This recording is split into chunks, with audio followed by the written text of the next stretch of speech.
So hello बच्चों, कैसे हैं आप सब लोग।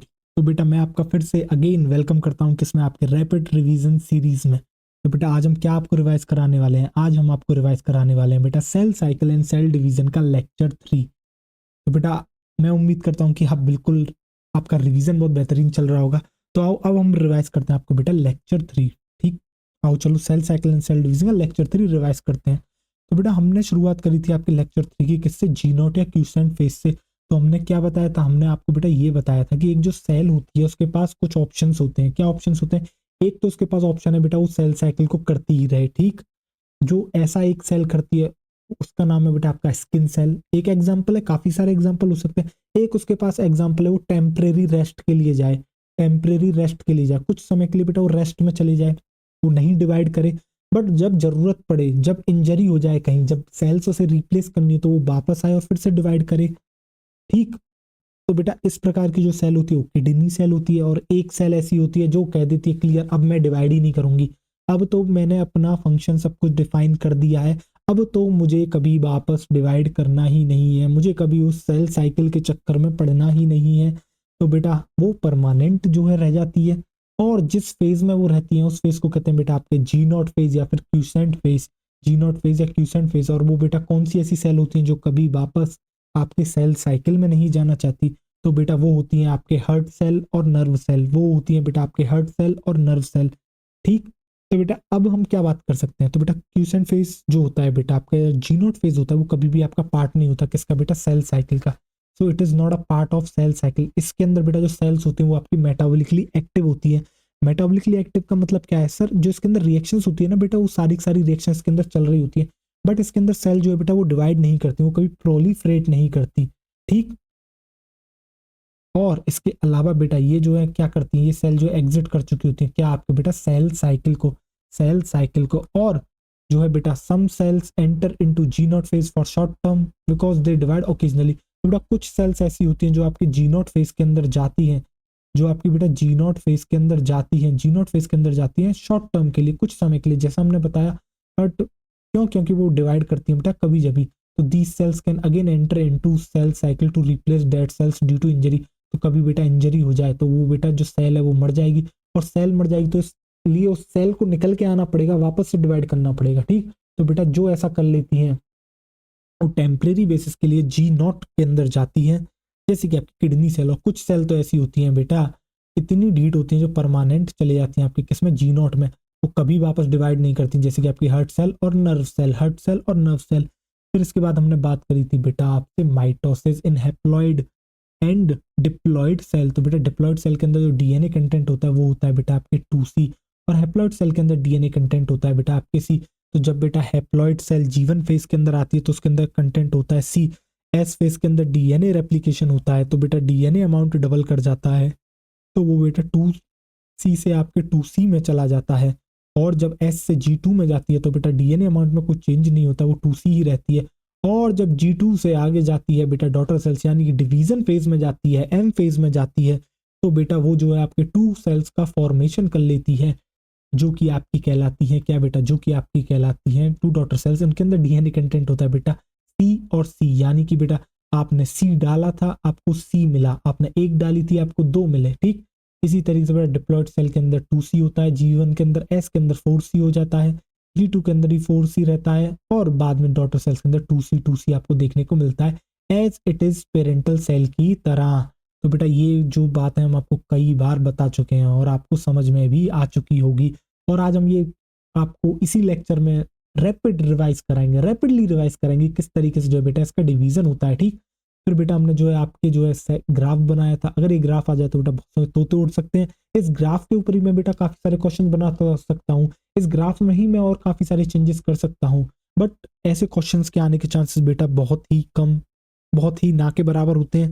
ये क्वेश्चंस जो है बेटा कभी कभी आते हैं ऐसे, तो टॉपर्स डिसाइड करते हैं ये क्वेश्चंस कि बायोलॉजी में कौन जो है बेटा पूरे के पूरे 90 के 90 क्वेश्चंस को जो है बेटा गेम ऑन करके आने वाला है, और कौन जो है छोड़ने वाला है। ठीक, आओ तो बेटा हमने क्या बनाया, हमने बनाया यहाँ बेटा C डीएनए अमाउंट बनाया एक वाई एक्सिस पर, और बेटा आपके एक्स एक्सिस पर बनाए फेजेस। यहाँ भी बेटा हमने सेम ऐसे ही करा, एक्स एक्सिस पर फेजेस बताए और वाई एक्सिस पर डीएनए अमाउंट लिया। तो बेटा हैप्लॉइड सेल के अंदर C होता है, आपका जब आप डालते हो किसी को, जो पेरेंटल सेल दिखते हैं उसके अंदर सी होता है बेटा, इनिशियल जो आपका डीएनए अमाउंट होता है वो सी होता है।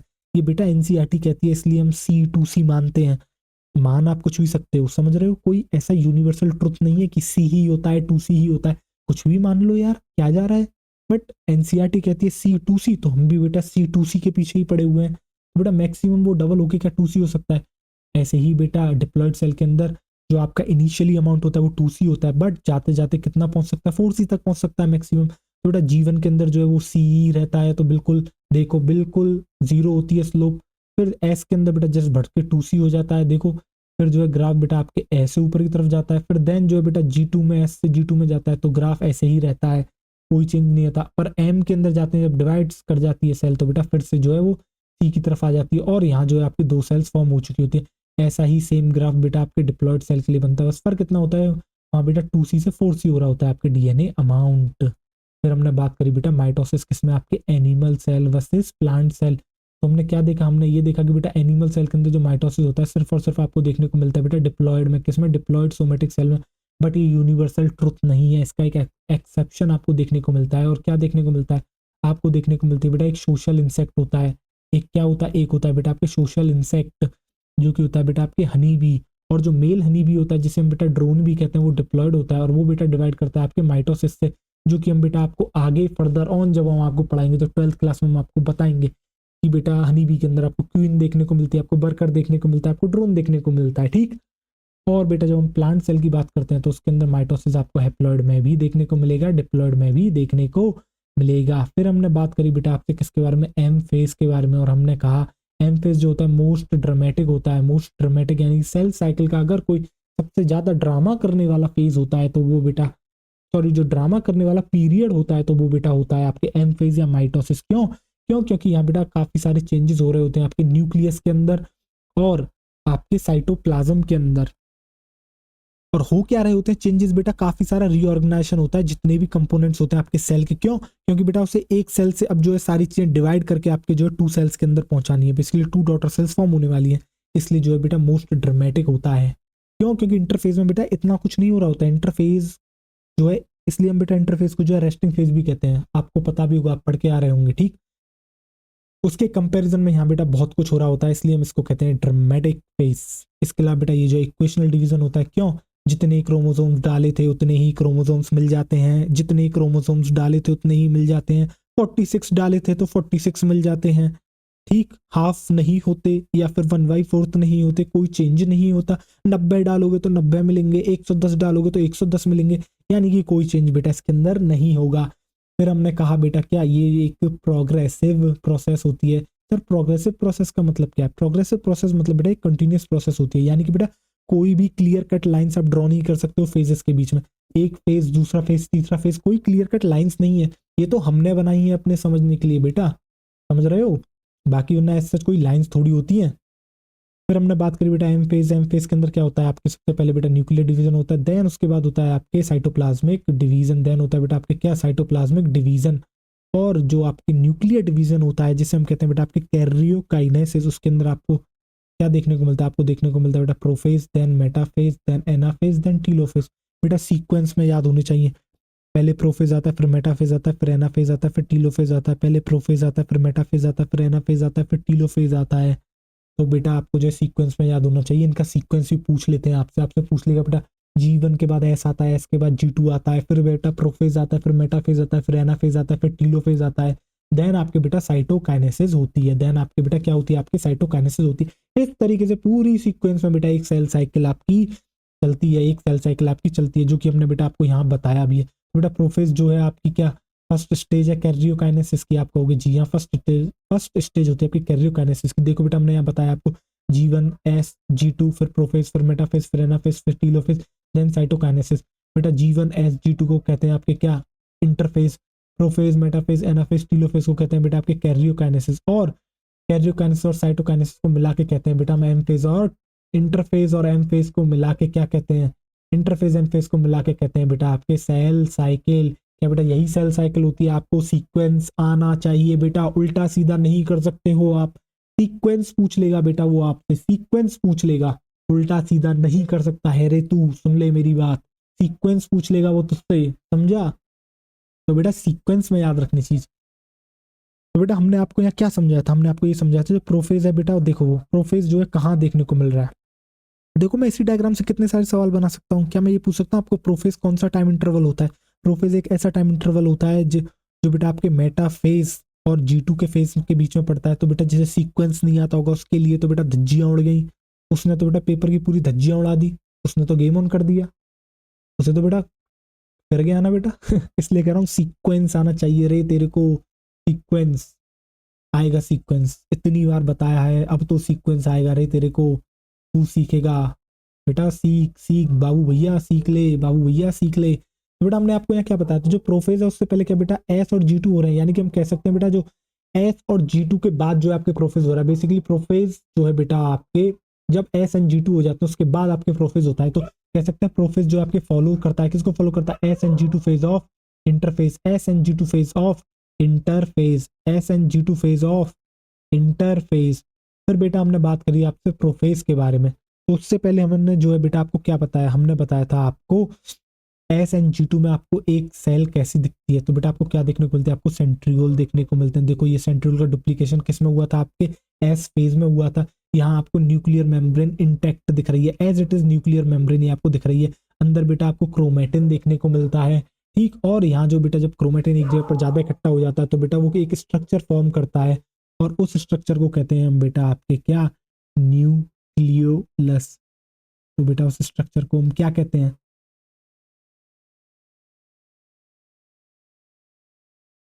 अरे बताना क्या कहते हैं बेटा, न्यूक्लियोलस कहते हैं, ठीक। आओ चलो, एक मिनट बेटा, अरे आजा बेटा, आजा, ठीक। तो बेटा इसके अलावा जो है यहाँ आपको एंडोप्लाज्म रेटिकुलम गोल्गी बॉडी यानी कि साइटोप्लाज्म में जो है बेटा आपको सेल ऑर्गेनेलीज देखने को मिलती है, ठीक।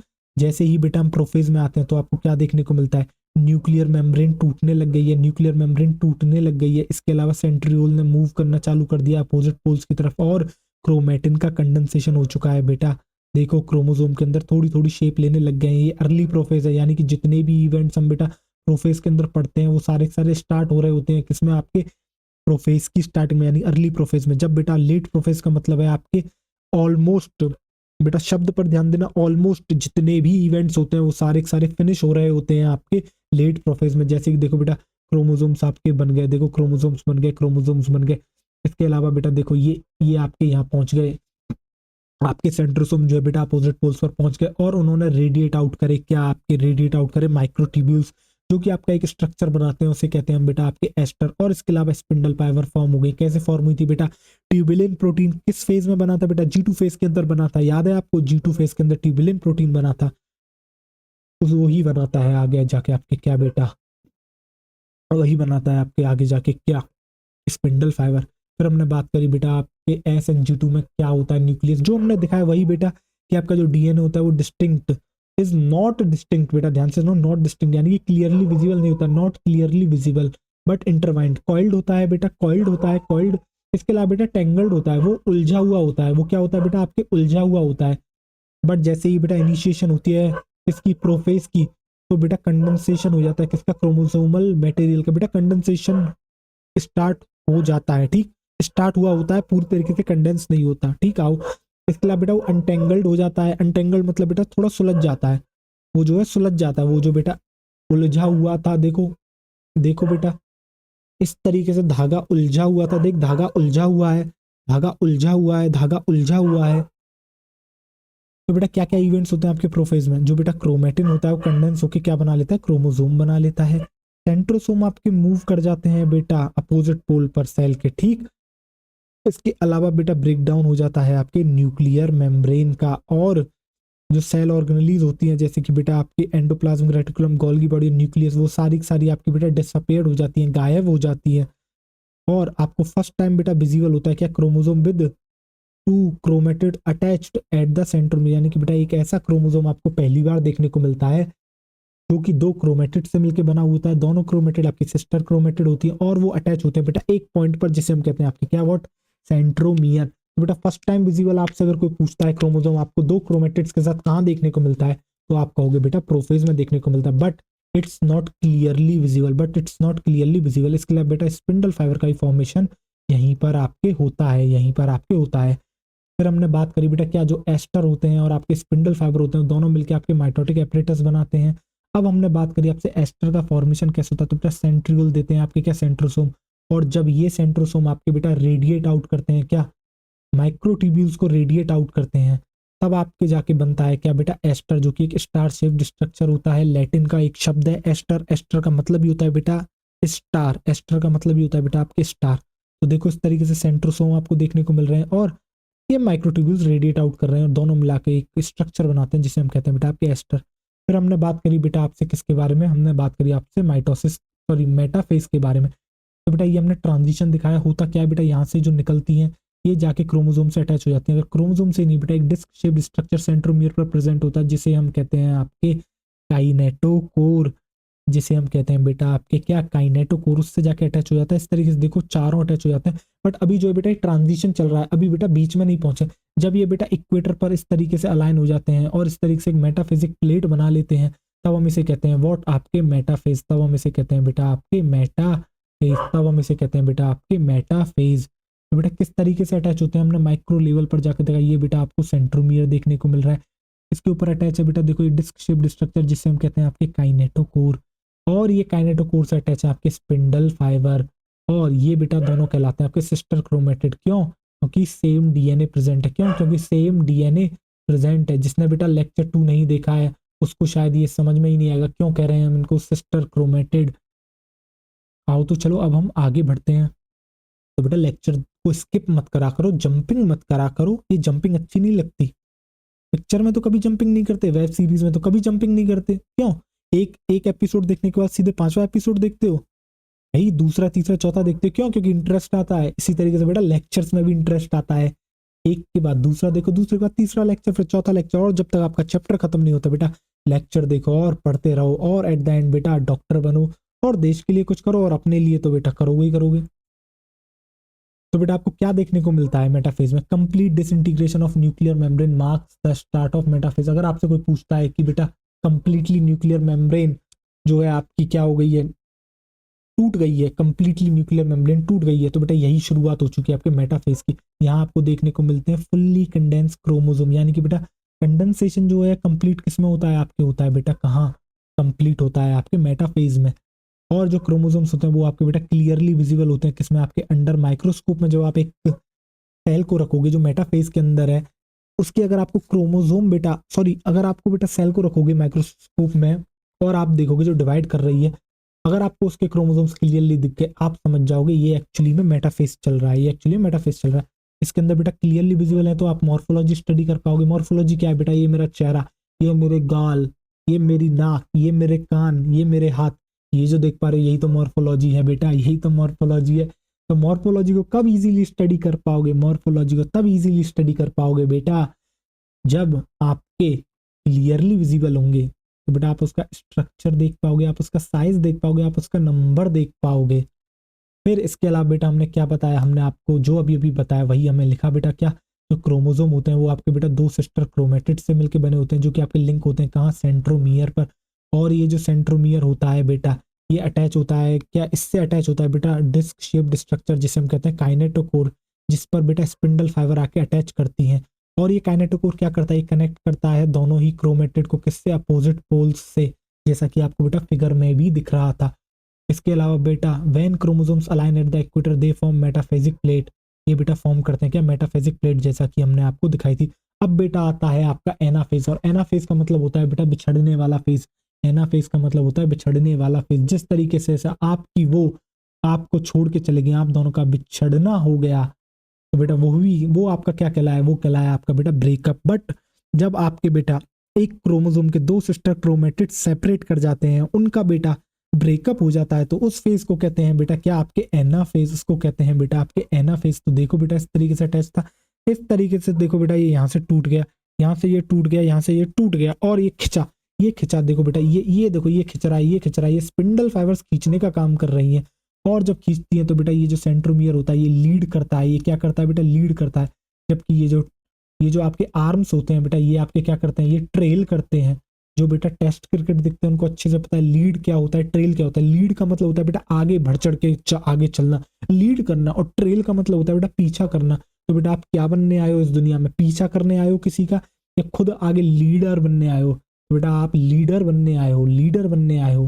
तो लीडर बनने आए हो ना बेटा, तो लीडर वाले काम करा करो, नहीं तो बेटा फॉलोअर बन के रह जाओगे जीवन भर। आओ ठीक।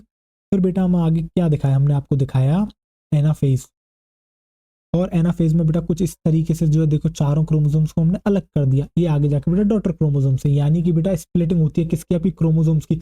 एक्चुअली में बात करें तो स्प्लिटिंग बेटा आपकी होती है सेंट्रोमियर्स की। तो बेटा जो सिस्टर क्रोमेटिड्स हैं वो सेपरेट कर जाते हैं and move towards opposite pole, and move towards opposite pole, और each chromatid refer to as daughter chromosome of future daughter nuclei. क्यों बेटा, जो जो ईच क्रोमेटिड सिस्टर क्रोमेटिड जो अलग हुए हैं, क्या बेटा वही आगे जाके आपके बनेंगे क्या बेटा, daughter chromosome of future daughter nuclei. यानी कि बेटा जो आपके ये जो क्रोमेटिड है यही आगे जाके बनता है क्या बेटा, आपका फ्यूचर डॉटर क्रोमोसोम, आपके फ्यूचर डॉटर न्यूक्लियाई का यही है बेटा वो डीएनए। समझ रहे हो? Centromere move towards pole hence at leading edge and arms trailing behind. ये भी हमने बेटा आपको समझा दिया। फिर हमने बात करी बेटा इसके बाद आपसे टीलोफेज के बारे में, और टीलोफेज होता है बेटा रिवर्स ऑफ प्रोफेज, यानी कि प्रोफेज को बेटा जस्ट उल्टा कर दो, जो जो चीज तोड़ रहे थे, जो जो चीज गायब कर रहे थे, वो चीज जोड़ दो, वो चीज वापस ला दो, और आपको टीलोफेज याद हो गया। बेटा टीलोफेज में आपको क्या देखने को मिलता है, दो डॉटर न्यूक्लियाई फॉर्म हो जाती है। और अब देखो बेटा ध्यान से क्या होता है, यहाँ आपको क्या देखने को मिला, जो बेटा क्रोमोसोम से वो रीच करते हैं पोल पर, जैसे रीच कर जाते हैं ये क्रोमोसोम होते हैं बेटा, ये डीकंडेंस कर जाते हैं किसमें, क्रोमेटिन में, और अपनी इंडिविजुअलिटी खो देते हैं, अपनी पहचान को ही खो देते हैं। कैसे खो देते हैं बेटा, जो क्रोमोसोम था आप, आपको उसका नंबर पता था, और आपको ये भी पता था इस क्रोमोसोम पे ये वाला जीन मिल रहा है, बट जैसे ही बेटा वो क्रोमेटिन में गया एक लंबे धागे में कन्वर्ट हुआ, जैसे ही बेटा जो है वो एक लंबे धागे में कन्वर्ट हुआ, देखो देखो बेटा एक लंबा धागा दिखाता हूँ, देखो बेटा एक लंबे धागे में कन्वर्ट हुआ। अब तो बेटा क्रोमोसोम का कहाँ ही आपको नंबर दिख रहा है, कहाँ ही आपको वो बेटा क्रोमोसोम का जीन तो अभी भी दिखेगा बेटा, जीन तो दिख जाएगा तेरे को रे, जीन तो दिखेगा अरे बेटा तेरे को, बट क्या तू बता सकता है वो कौन सा क्रोमोसोम है या कहाँ दिख रहा है वो जीन, कौन सा नंबर होगा? नहीं बेटा, इंडिविजुअलिटी खो दी, अपनी पहचान खो दी। ठीक। और जो न्यूक्लियर मेम्ब्रेन है वो बेटा आपकी रीअपेयर हो जाती है, जो न्यूक्लियर मेम्ब्रेन वो रीअपेयर हो जाती है, और इसके अलावा जो सेल ऑर्गेनलीज हैं ईआर गोल्गी बॉडी न्यूक्लियस वो भी आपकी रीअपेयर हो जाती है। और जो स्पिंडल फाइबर फॉर्म हुई थी आपके बेटा किसमें, जो स्पिंडल फाइबर फॉर्म हुई थी वो भी आपके बेटा डिसॉल्व हो जाती है, और कैरियोकाइनेसिस कंप्लीट हो जाता है। और अंत में हमें क्या देखा जाता है, एक cell with two daughter nuclei, यानी कि बेटा एक सेल आपको देखने को मिलती है इसके साथ, दो डॉटर न्यूक्लियाई के साथ, दो डॉटर न्यूक्लियाई के साथ, दो डॉटर न्यूक्लियाई के साथ। इसी के साथ बेटा थैंक यू सो मच। और रिवाइज कराते कराते हमें बेटा 23 मिनट हो गई है, बट बेटा ये रिवीजन बहुत जरूरी है। और इसी तरीके से बेटा हम आपको जब कंप्लीट चैप्टर हो जाएगा उसका भी हम आपको रिवीजन प्रोवाइड करेंगे। फिर बेटा सिर्फ तुझे रिवीजन देखना है, फिर सिर्फ और सिर्फ तुझे रिवीजन देखना है, और तू रिवीजन देख लेगा फिर तुझे कोई नहीं रोक सकता बेटा, तू फोड़ के आएगा, तू फोड़ के आएगा बेटा पूरा पेपर, और पूरा पेपर बेटा यहीं से आएगा। अभी तू देख बेटा, अभी तो बेटा हम नीट 2026 के लिए पढ़ा रहे हैं, ठीक। और बेटा नीट 2026 के लिए पढ़ा रहे हैं, और बेटा 2025 का पेपर अभी होने वाला है, किसमें 3 महीने बाद होने वाला है, ठीक। तो बेटा 3 महीने बाद होने वाला है, अभी जनवरी का बेटा एंड चल रहा है, और 3 महीने बाद होने वाला है। जब तक बेटा जितने चैप्टर हो जाएंगे, सारे चैप्टर्स में से जो जो क्वेश्चंस आएंगे बेटा देखना, सारे तुझे इसी नोट्स से दिखाऊंगा, और वीडियो बनाऊंगा, देखना तू देखियो, वीडियो बनाऊंगा, और सारे के सारे क्वेश्चन तुझे यहीं से ही देखने को मिलेंगे बेटा। ये नोट्स बहुत सुपर नोट्स हैं, मेहनत लगी है बेटा इन नोट्स को बनाने में, और मेहनत लगी है, बस बस बेटा इतनी सी इच्छा है मेरी, आप पढ़ें बेहतरीन तरीके से, और जो है बेटा अपने माँ बाप का नाम रोशन करें, और डॉक्टर बने, और समाज के लिए भी बेटा कुछ कर सकें आप। इसी के साथ बेटा थैंक यू सो मच, आप इस लेक्चर को देख के आए, आपने हमें यहाँ तक सेंड करा, थोड़े पागल इंसान है, थोड़ा क्रेजी हूँ, बट आपने सेंड करा, इसके लिए बेटा थैंक यू सो मच। और मिलते हैं बेटा अगले लेक्चर में आपके रैपिड रिवीजन सीरीज के।